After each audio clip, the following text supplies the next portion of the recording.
Well, I thought we played with, great intensity.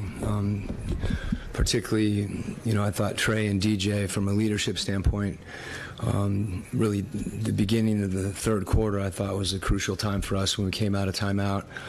And those two guys, over the course of the game, I think, not just with the other guys on the team, but with one another, connecting and pushing each other.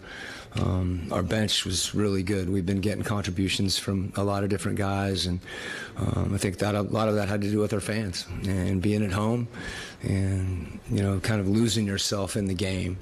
And, everything's easier when you're in the moment like that and you're not thinking, and any nerves drop away. And I thought as a group, we just really threw ourselves into the game. I know the words that you said yesterday at practice were precise and forceful that you wanted to see from your team. Like, how do you feel like that helped you kind of take advantage of the mismatches, especially in the second half? We were more precise with, I thought we were more forceful than we were precise.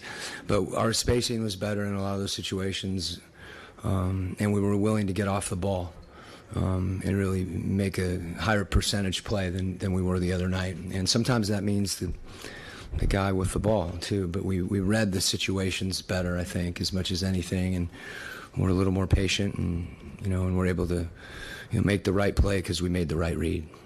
I know Trae and DJ are the focal point right now, but also the bench too. It felt like Jalen kind of settled in, Sadiq kind of settled in, playing in postseason. Like, what did you think about them coming off the bench tonight? Yeah, you said it. I thought Sadiq came in and gave us a lift. He's too good a shooter to not see the ball go in eventually, and he made in the first half hit a few in a row, had a little string there. And JJ's a unique player. There's a lot of things that he can do. He made the one jump shot, his first shot, and saw the ball go in. But I don't think, for him, I don't want him to tie his identity to making a shot. He's a guy that can make plays, and I thought he did that as well. So, again, gave us a lift. Those guys, they've been doing that. And as I said, I think, they've kind of just throwing yourself into it and hanging in there. And, we got to keep grinding because next one's going to be even harder. Quin, I know you mentioned Onyeka, but also Clint, and like just your Big's impact in the paint and that presence in the paint. What did you like about Clint's impact as well?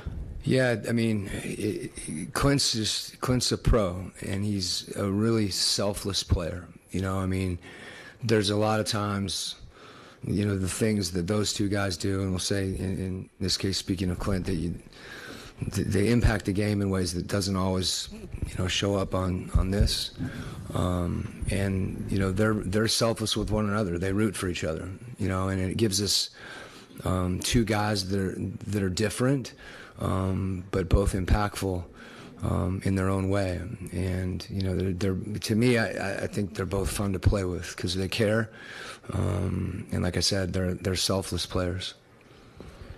Quin, there's obviously been a lot of focus on Trae the last few days. What have your conversations with him been like, and what was your sense for how he would play tonight? Yeah, we've watched some film, got out in the court. He's been good. He's been locked in, and I think the message, as much as anything, for him and for our whole group, is just to stay aggressive, and try to make the right play. And he got a little down. He turned it over one time, and he's kind of shaking his head. And it's like, let's get to the next play. I don't want him thinking about what just happened. Just stay aggressive, and make every mistake can make you better if you process it the right way. And I thought you could tell he found a rhythm tonight, and it was good to see that because he's been working on it. He's been watching and trying to figure out how he can attack somebody. And it's the same thing. I think our whole group has been in that same situation. We haven't seen the ball go in, and I'm happy that nobody relented, nobody kind of gave in to that mindset, and we stayed aggressive and kept playing and got rewarded for it. Coach, Boston jumps out 6-0 in the fourth quarter. They're not going to go away easily. What's the message to the team, just the fourth quarter, to kind of compose them?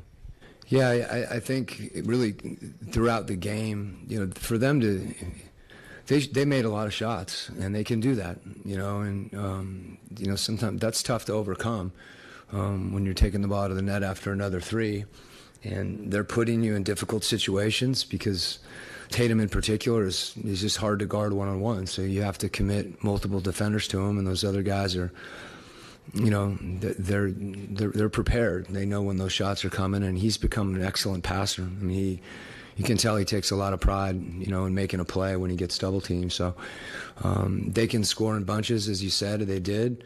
And I think it just goes back to let's get the next stop, because that's crucial for us. If we can get a stop and really try to run off our defense, I think we're just better in space. Coach, two-part question. 74 points in that first half. What, if anything, changed in your philosophy from games 1 and 2 moving into this game? And then could you also speak to us about Bogey's performance in that first half? Well, philosophically, I want us to score and make every shot, and so that didn't change. I think, there's a law of averages that, sometimes you just want it to kick in quicker than it does, and I thought some of that was our guys just being a little. We were loose without, being. We tried to be aggressive, is I guess the word, as opposed to loose, but to not take the weight of the world on your shoulders, whether the ball goes in or not. And we helped each other with that. I think all the guys just really encouraging one another to keep playing and keep attacking, and Bogey's a big part of that. Bogey's ability to make shots and make plays, picks other guys up when they see him do that, and I think it encourages other guys, his teammates, to be aggressive too and take their shots. Coach, I think the big message in those first 2 games was stringing together a full 48 minutes. I'm curious, I know it's just one game, but what does it say about the steps that this team is taking? Yeah, I mentioned in the beginning of the third quarter, I think the key thing is when those stretches when you're not playing as well, or maybe you're playing pretty well, but they're playing better. That you can weather some of those storms, and not beat yourselves. And that's part of the connection and the communication that really every good team has, that gets you through those rocky periods. So they're going to come. It's really just a question of how you deal with them, and as mentally as much as tactically. Quin, you mentioned the leadership that you saw from Trae and DJ there in that third quarter. What was it that you were kind of seeing from them coming out of the huddles that kind of got you guys to wet? They were talking to each other, first of all, kind of figuring out what they were thinking together, playing off each other. And I think you saw it in some of the execution, in the fourth quarter, where they're. At one point I was like, I should just be quiet and let them go ahead and handle it. Because they were, usually when that's happening as a coach, if you feel that, and you respect those guys and they are communicating like that, and if they're on the same page, people will play off them. And I think that's what happened to us, even though there was some, they had some isolation situations where they created for themselves and for other guys, and they got spaced, and I think that was a lot of them just figuring stuff out and talking to one another. And guys, people feed off that. Those two, when they're making plays and making plays for each other, I think that's when we're going to be playing our best basketball. Coach, what was the key to getting Trae some running lanes into the middle of the paint, floater range, and stuff like that in the fourth quarter? We're just seeing a lot of bodies for the first 2+ games of the series. Well, he did that. There were some things we worked on and talked about as a group. When a team's trying to take something away from you, you can't do it on your own. And he knows that. And I thought he got really connected in pick and roll. And then he did in transition too, by attacking, and playing faster and reading those seams. But the key for him and for DJ and for all of us is, if we space properly, we've got a chance. If we shrink the floor, Boston shrinks the floor enough on their own. You can't help them do it. That gives those guards a chance. We're not as big as they are.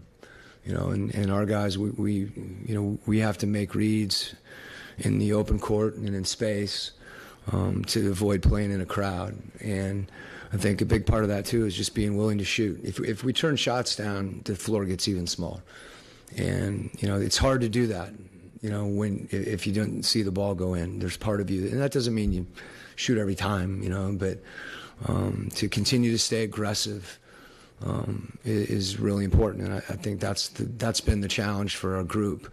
When I say challenge, that's been the task, I should say, that we talked about after game 2. Just stay aggressive, and our offense helped our defense tonight because I felt like we had a lot of breakdowns defensively that we're going to have to clean up. But when you score, they don't have to. You got to win. They keep track of the points, and you get those on offense. So it was good to see the ball going. Thanks, Coach. Okay.